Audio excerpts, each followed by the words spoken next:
இப்படிப்பட்ட முக்கியத்துவம் வாய்ந்த இந்த மாநாட்டில் முக்கியமான சில அறிவிப்புகளையும் நான் வெளியிட விரும்புகிறேன். முதல் அறிவிப்பு, இனி வரும் காலங்களில் அனைத்து துறைகள் மூலம் செயல்படுத்தப்படும் திட்டங்களையும் காலநிலை நடவடிக்கையோடு ஏந்து செயல்படுத்துகிற விதமா பட்ஜெட் உருவாக்கப்படும்.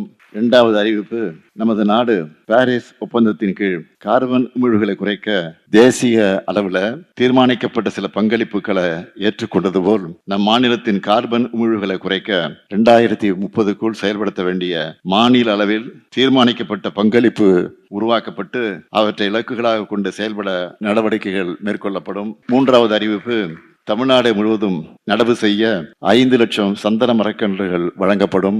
நான்காவது அறிவிப்பு, வரும் காலங்களில் தொழிற்சாலைகளும் அரசு நிறுவனங்களும் இணைந்து பசுமை தொழில்நுட்பங்கள்ல முதலீடு செஞ்சு உமிழ்வுகளையும் குறைக்கவும், உள்ளாட்சி அமைப்புகள் காலநிலை நடவடிக்கை முக்கியத்துவம் கழிச்சிட செயல்படவும், இளைஞர்கள் காலநிலை தலைவர்களாகவும் தூதுவர்களாக உருவெடுக்கவும் தொடர்ச்சியான நடவடிக்கை எடுக்கப்படும். நம்ம திராவிட மாடல் அரசை பொறுத்த வரைக்கும் நமக்கு சமூக நீதி ஒரு கண் என்றால் காலநிலை நீதி மற்றொரு கண்.